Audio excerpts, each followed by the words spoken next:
Our next topic is on collections.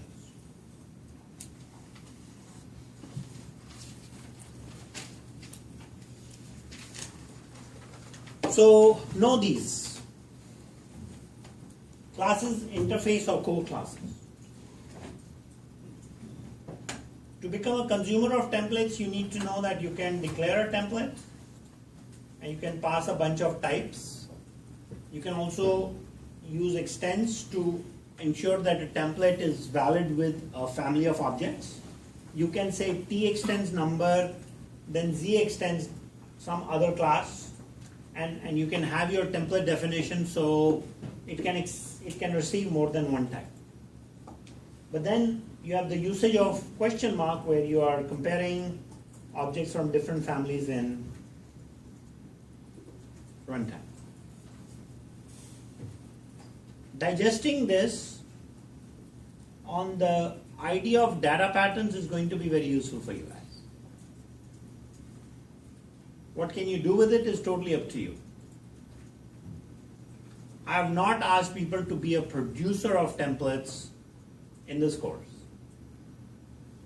but please surprise me. Okay? Because furthermore you go for each assignment, the better. Blog about it. Put it on LinkedIn so you can go get your favorite job. All the things that you're learning, and if you realize them in your code and you can provide samples to then talk about it in your own words, you will get your followers. I've yet to blog about this, but I don't have to because I talk about it. That's better than blogging. So for the types, you can extend like numbers. Can we extend like the abstract method that we want? Anything. As long as it's a class that can have children. If it's a final class, yeah, that would have been a good quiz question, right? Dang, I'm not giving you quizzes. But if you say T extends a class that's a final class, right? It won't work. Compiler. So what are collections? The reason generics were introduced in Java was because we had method overloading phobia with collections. And we were tired because we were tired of treating every single collection as a group of objects. And if you know anything about reflections, you have to go and introspect each object to figure out its type. And that is just too damn slow. So generics brought type specificity. So by doing that, when we now create a collection, we say we want to build an array list of watches, of wallets, of coffees. And then we know it's a collection of, and then I know the type, and so the methods in those templates and specific classes are manageable. The performance is also better actually because the type is known. You know, if I'm going through an array list and I'm trying to figure out search and type is unknown, first I have to say, you know, who are you? Are you of this type? Do you have this property? The search performance goes to hell. It doesn't work well. So now that I've sold you enough on generics and we've talked enough, let's get to collections. And one of the key things here is, oftentimes you're given a use case and told that, hey, what data structure would you use? And that question is what is going to be answered in this talk.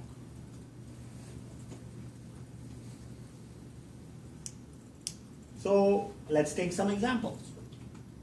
The one that comes to mind is your smartphone, Gmail, and your contacts database. So you use your contacts database on your smart device as part of your phone, as part of your email on the phone, and also as part of your email on the web. And if you're a user of Gmail, every time anybody sends you an email, they become part of your database whether you want it or not. There's an entry. It's called smart learning. And then you start typing a name, B-O-B, and all the Bobs show up, and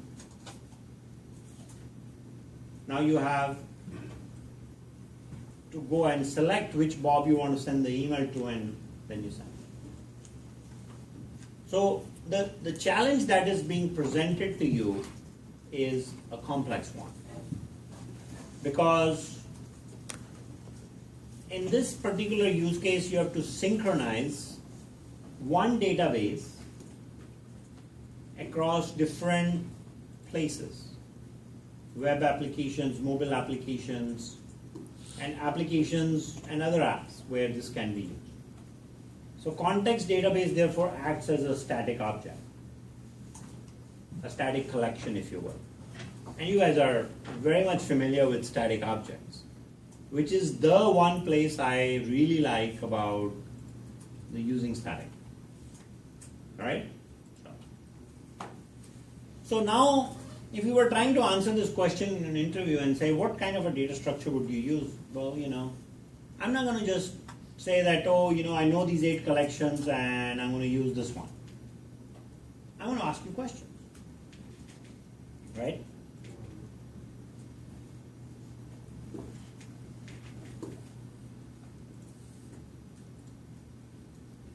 So here are the cards from my back pocket that I start saying, hey, okay, what size? How many entries do you have in your context database? Right? And then ask, well, what operations do you have on it? And obviously they'll say CRUD operations. Create, read, update, delete. So obviously I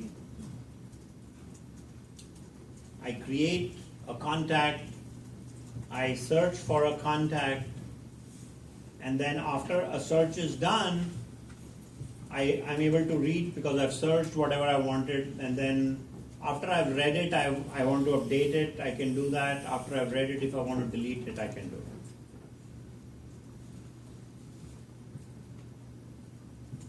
There is actually, if there is an order in which these DML operations, data manipulation, has to be done, it is in that order. So when you're writing the CRUD operations for your classes, if you put the search method first, you just call the search method to update, to delete.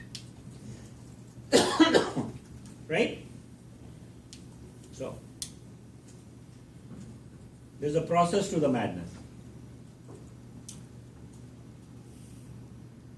Now, so there are operations, but knowing what operations there are is not enough. We have to talk about the rate of usage, the velocity at which. Now, when you get these requirements, it is not enough to say, well, I create 10 records and I read 50 times. See, in a given day, you have to look at the relative velocity. For every one record I add, I read 50. If you're a salesperson and you're making a ton of phone calls, you're also coming across a ton of people, right? So now we start stereotyping the context database for an instructor, for a salesperson, for a CEO. Depending on your job title, your usage is different. So you see, if you're asking me to make a context database, it's a very complex problem. And sometimes when you're responding to these interview questions, it may not be important that you choose a collection, but help them understand how you choose it, which is the core of the answer. They're really looking, that's what they're looking for. They're not looking for, oh, you'll use an array list.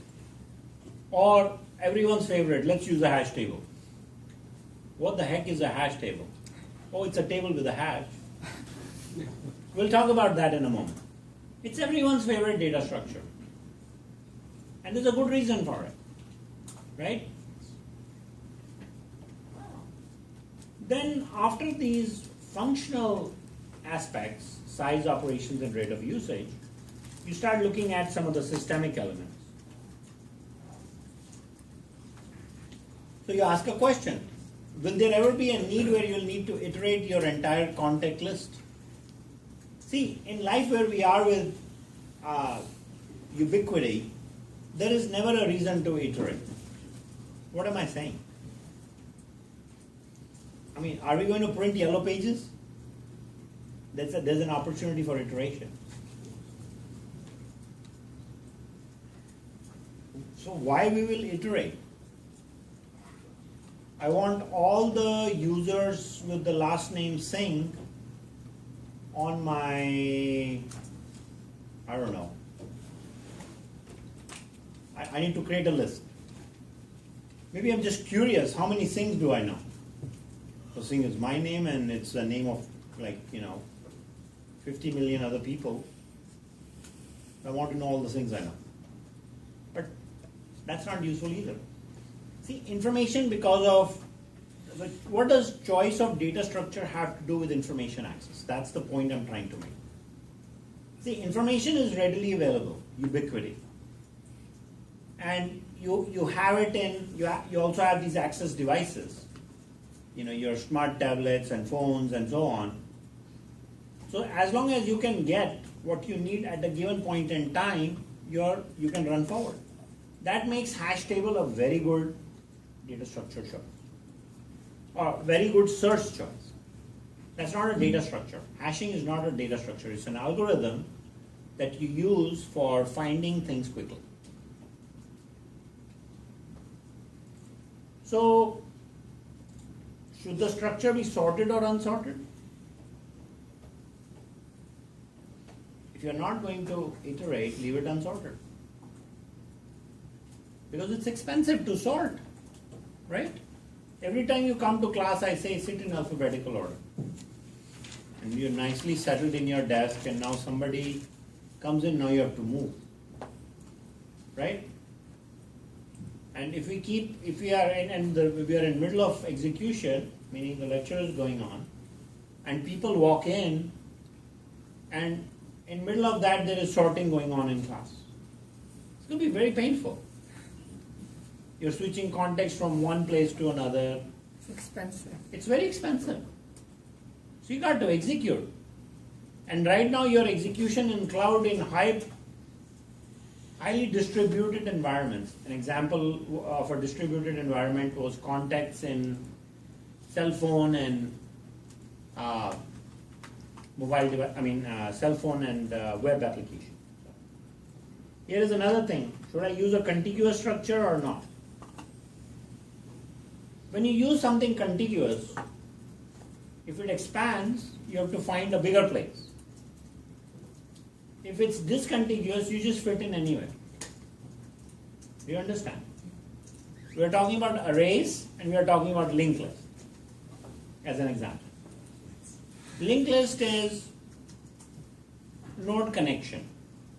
So to make the structure, you're always in this continuous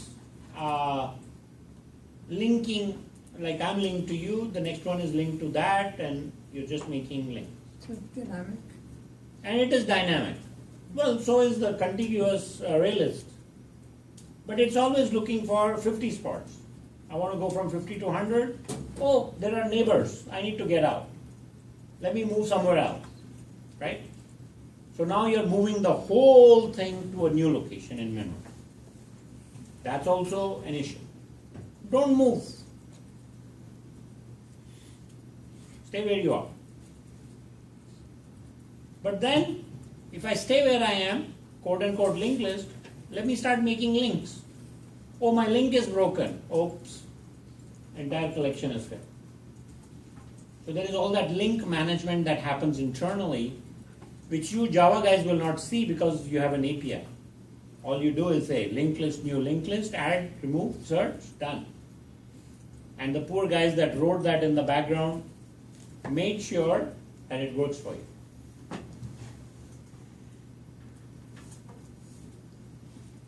This is another question to ask. And this is a nightmare with the contact systems. An average person in today's day and age has about at least 4 to 6 email addresses.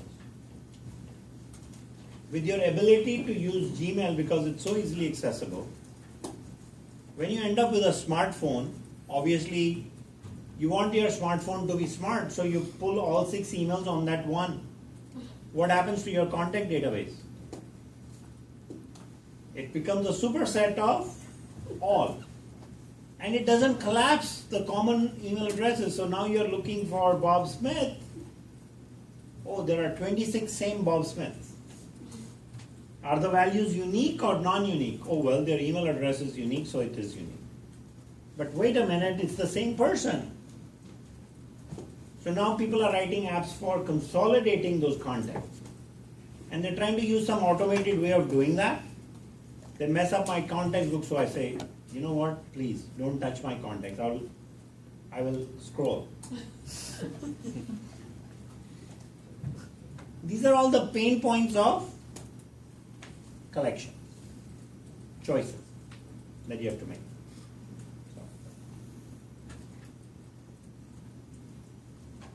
Key versus key value. Key is social security number. Key value, social security number, and your record with IRS. The whole thing. That's value.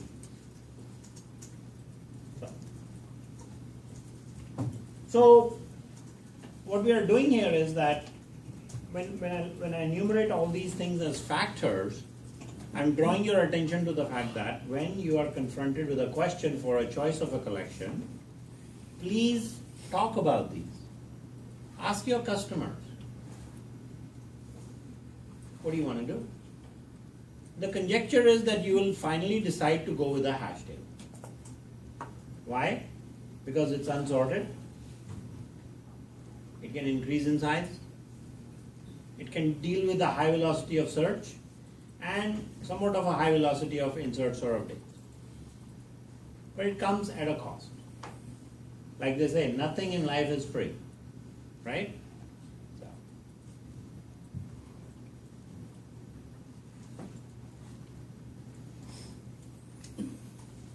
So folks, there are two types of collection. There is a list, there is a tree, and then there is a map which is not a collection. You guys know about lists? Bunch of values. Sorted or unsorted, contiguous or discontiguous. So we have a child class of list called a array list, which some of you have already started using. How about queues and stacks? Those are inside array list and linked list. So array list is a type of implementation. It can be sorted or unsorted, and it has a stack or a queue implementation right there. My abbreviated notes, sorry. So depending on the add and remove methods, and you can do searches, and these can be contiguous or discontiguous depending on your requirements. Can you explain more why they are part of the inside the array list you mentioned earlier? Can I explain what again? You mentioned that they are stack and queues are inside array list. Can you? Well, so an array list is a sequence of indexed values. When you use add first, add last type methods, that will make it a stereotype of a stack or a queue.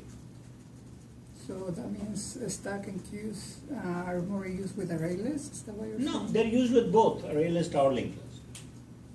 But what I'm saying is, an array list becomes a stack when I add first, remove last.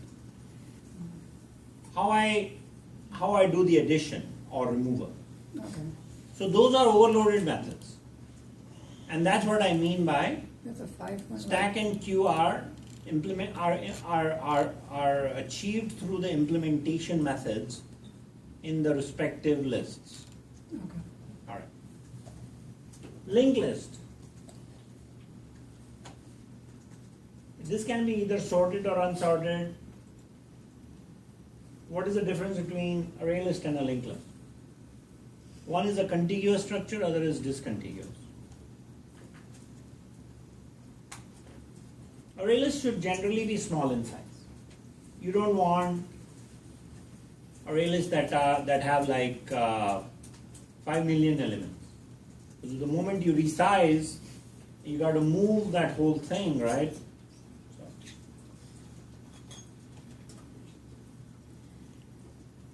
And some developers might be comfortable with using array lists on SSDs, solid state drives. So you have 4 gigs of memory, and you have a 200 gig hard drive that is an SSD, or your large scale storage. And you're like, dude, I got all memory, 204 gigs. Your limitations are how the operating system is going to treat that memory.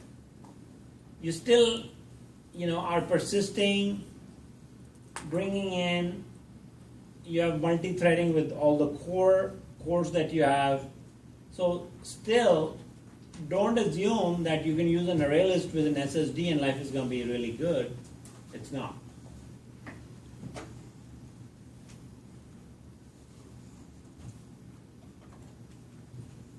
Sets. So we've talked about lists. The next one is set.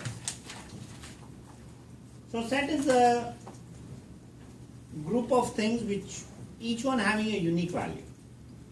Is it the same as dictionary? Yes. Okay. Dictionary is an older name for a set.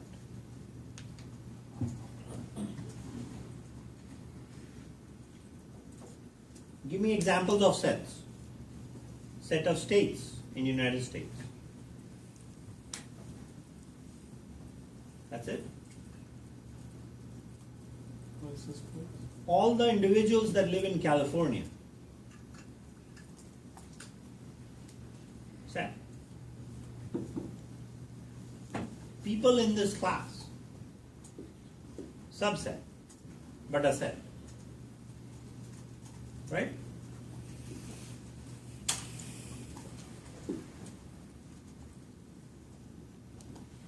So there are 2 ways to realize sets, hash set and tree set. Hash set is unsorted, tree set is sorted.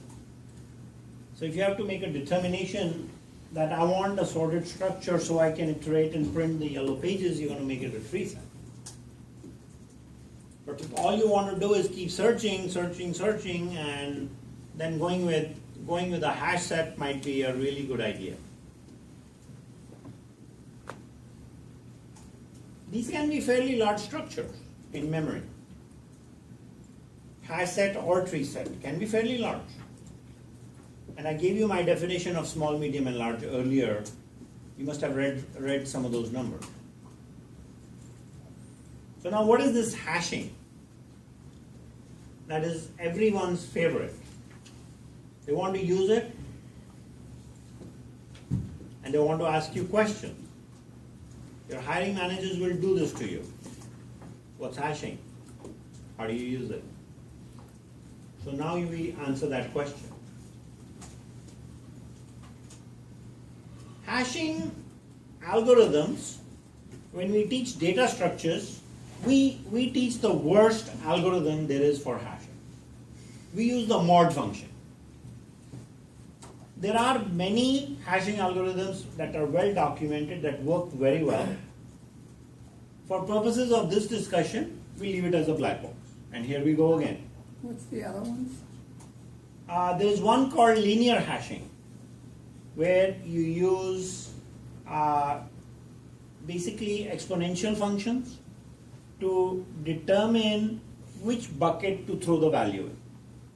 That is implemented with databases.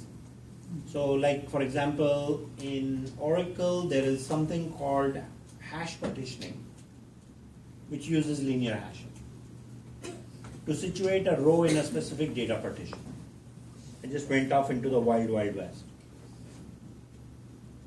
So coming back to the lane, hashing is an algorithm where you use basically a function, a hash function, to determine the location where a value should be stored. In event of searching, you can find that value and in basically one shot. You pretty much know where the value is because you put this hash function gives you that little guarantee. Okay? How about when you have collision? So, stepwise, coming up in a minute. So, in Java, what we do is we basically may have a value. So, we might have an array like this, and we might say we want to insert 55, and we have a hash function, and the output of this hash function will be that it will produce a value between 0 and 6. And let's say in our case it says 4, so the value is stored in location 4. The point that you were just bringing up a moment ago, that I want to now insert a newer value, and if it turns out that this hash function is so miserable that it comes up with the value 4 again, that value 4 is used already. That is called a collision. How do we manage a collision? Oh, well, look at if the next index value is empty, go and use it. But then how will I know, right? So we want to combat collision. Collision is a construct in hashing where the hash function is so silly, unpredictable, that it comes up with the same location for two different values. We're not interested in collision. Collisions aren't good. They cause accidents. So what do we do in Java? We take our hashing algorithm with these three dependencies. We say, what's the number of buckets do I have? What value am I inserting? And what is the percentage occupancy? This is a factor. This is an input into the hash function, and we always say that we are going to waste 25% of the memory. How about that? We are going to waste 25% of the memory to avoid collisions because they are so expensive. See, we want to be able to find things. We can't just willy-nilly hope for the best. So what do we say? 75%. We're going to use that. So if you are going to store 1 million elements, or if your size of the structure is 1 million, you're only going to use 750,000 of those. You want 1 million? Then 1 million should be 75% of something else. A number much higher than 1 million. Yes? So every time you add a key into the hash, it dynamically allocates like more memory by itself, or just like? I will talk about that. Sure. Very good questions coming up. So, do you understand the inputs into the hash functions in Java? You're going to have size, value, and percent occupancy. This looks pretty good, but it ain't all that good. Why? It's pretty expensive. You've got processing, right? And if size is an input, what will happen when I change the size? If size is an input for me to determine where the value should be saved, I have a problem with that. Because if my initial size was 10, and I can only use seven slots, now I need to save 20. I'm going to increase the size of my collection to like 28 or something. Right? So I'm at 75% occupancy. Now I change the size from 10 to 28. What will happen to the 10 values? They have to be rehashed. So change the size of a hashing data structure, you're in big trouble. So let's just take that same problem and say, instead of 10 to 28, instead of initial size of 10 and going to 28, let's say there are 10 million and we need to go to 28 million. And now you do one insert to that one record, which is 1 plus 7.5 million. You have to go back and rehash those 7.5 values. Good luck with that insert. How long will that take? So, what does that mean? If you are using hashing, predetermine the size of your data structure. Overestimate it and what? Waste memory. You don't buy as you go. You buy as you go, you are rehashing and rehashing. And your performance? Slow. So waste memory and hash. So you don't have to rehash. Okay?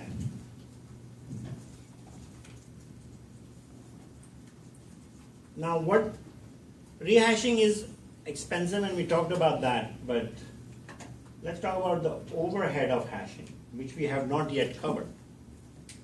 So consequences of hashing are rehashing with increased size. Consequences of hashing are wastage of 25% of memory.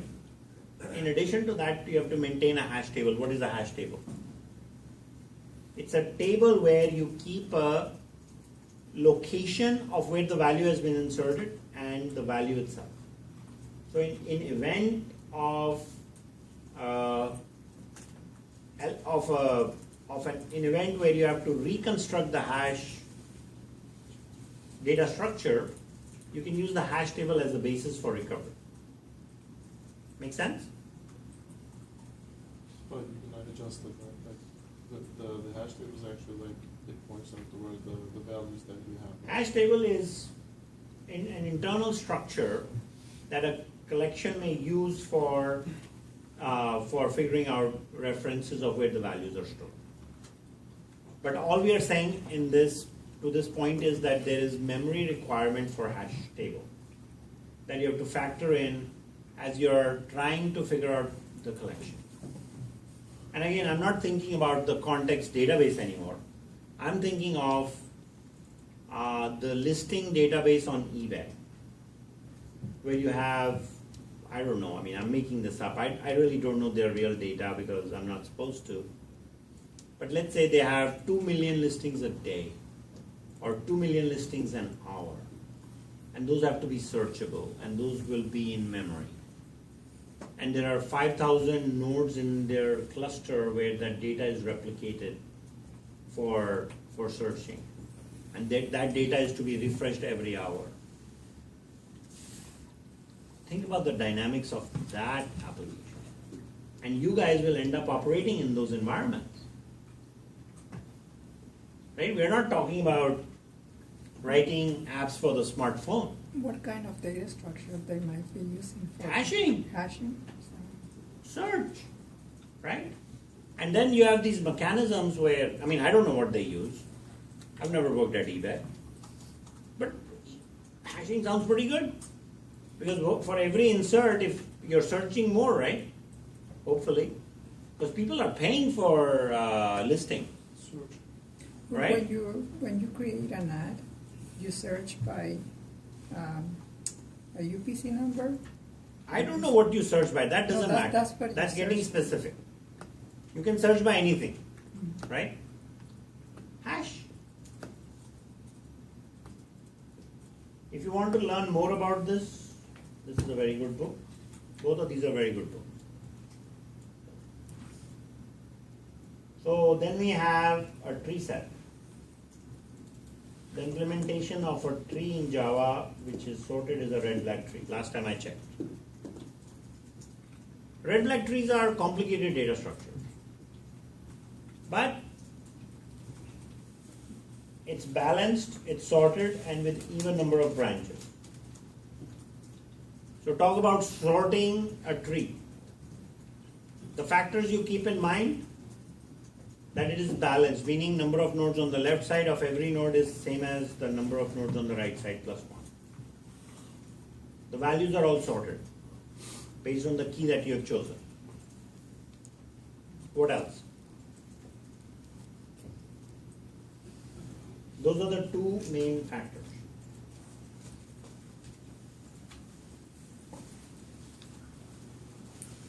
Map is not a collection. Difference between map and set is just got keys, map has key and value. So here we are. Here's a map. Remember 2000 or 1999? The Florida Chats? We could do a map of which states are won by the Bush campaign, and we can do another map of the states won by the Gore campaign. And then what we can do is do a map overlay. And when we do a map overlay, the map that is on the top updates the values with the map that's in the bottom. This is how yellow pages are updated. So you have yellow pages for Cupertino. So they release a copy saying Jan of 2014. By Jan of 2015, there are 300,000 updates out of 7 million records they may have. Whatever, right? I mean, Cupertino's population is not 7 million, but whatever. So now those 300,000 new records are overlaid on top of the January 2014 record. And the overlay function basically updates the older database and it's ready for printing.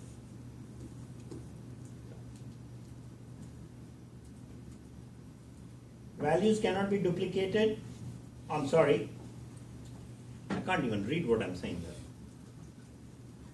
Values can be duplicated, keys can't be. So, the hash function is still the same. I'm not going to bore you with it. Maps can be either a hash map or a tree map based on the key.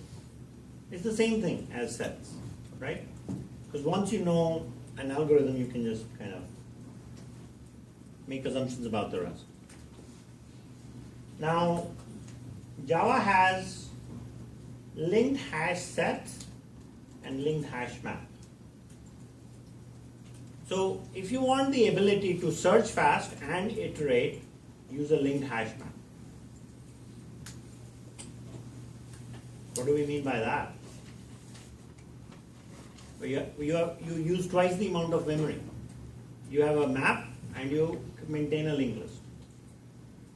So when it's time to search, use the hashing part. When it's time to iterate, use the linked list. And I'll save you a lot of time for the lab assignment 3, which is coming up soon. I guess it's on Wednesday here. Don't forget the dot values method, because there's going to be an opportunity for you to iterate values, and when you have to do that, you have to call this dot values method to convert a map to associate an iterator with it so you can print out the values.